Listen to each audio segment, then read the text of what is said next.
নমস্কার বন্ধুরা, আবার একটা নতুন ব্লগ নিয়ে চলে এলাম তোমাদের জন্য। আজকে হচ্ছে আমার এক্সাম, অনেকটা দূর যেতে হবে আর আমার ঘুম থেকে উঠতে তো দেরি হয়ে গেছে, তাই আমি তাড়াতাড়ি করে রেডি হচ্ছিলাম। এখনও ব্যাগ গুছোতে হবে, অনেকটা রাস্তা যেতে হবে, ট্রেনেরও প্রবলেম হয় আমাদের এখানে। এখন প্রায় 7টা বাজে, এই যে বেরিয়ে পড়েছি রাস্তায়। এবার একটু গিয়ে টোটো ধরবো।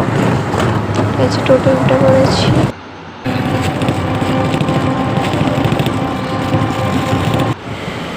ট্রেনটাও সঙ্গে সঙ্গে পেয়ে গেছি, ট্রেনেও উঠে পড়েছি। অনেকটা দূর যেতে হবে, এখন 1 ঘন্টার পর।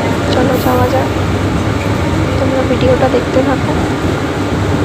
এই যে কলেজের সামনে এসে গেছি, সবাই কলেজের বাইরে দাঁড়িয়ে আছে। এক্সাম দেওয়া হয়ে যাওয়ার পর কলেজটা একটু ঘুরে দেখাচ্ছিলাম তোমাদেরকে, দেখে নাও।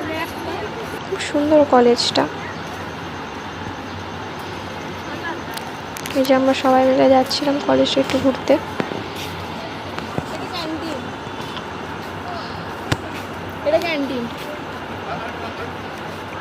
আসলে এটা একটা হোস্টেল কলেজ যাই বলবে, ওইখানে ফুচকা পাওয়া যাচ্ছে কলেজের দুটোই।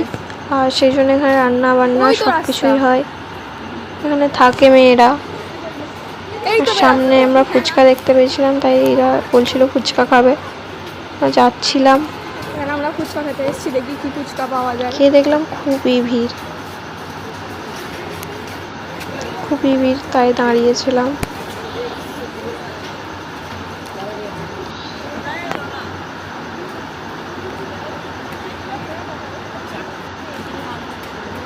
খুব সুন্দর কলেজটা সাজানো, তাই আমি বারবার ভিডিও করছিলাম।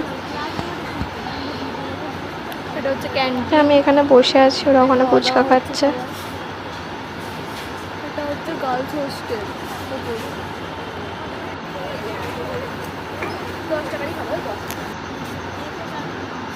এই যে এবার আমি বাইরে বেরিয়ে যাব, বাড়ি যাওয়ার সময় হয়ে গেছে। বসার জায়গা সব রিজার্ভ, মিষ্টি দেবে না জানিস। জায়গাটা ভালো লাগছিল বলে একটা ভিডিও করলাম। টোটো উঠে পড়েছি বাড়ি যাওয়ার জন্য। ট্রেনও পেয়ে গেছি অনেকক্ষণ ওয়েট করার পর। আমি স্টেশন থেকে নেমেও পড়েছি, ট্রেন থেকে। যে বাড়ির সামনাসামনি চলে এসেছি। তো চলো এই ব্লগটাই অবধি, দেখা হচ্ছে আবার নতুন একটা ব্লগে। সারাদিন রোদে ঘোরাঘুরি করে খুবই কষ্ট হচ্ছে, আমি খুবই টায়ার্ড। চলো টাটা, দেখা।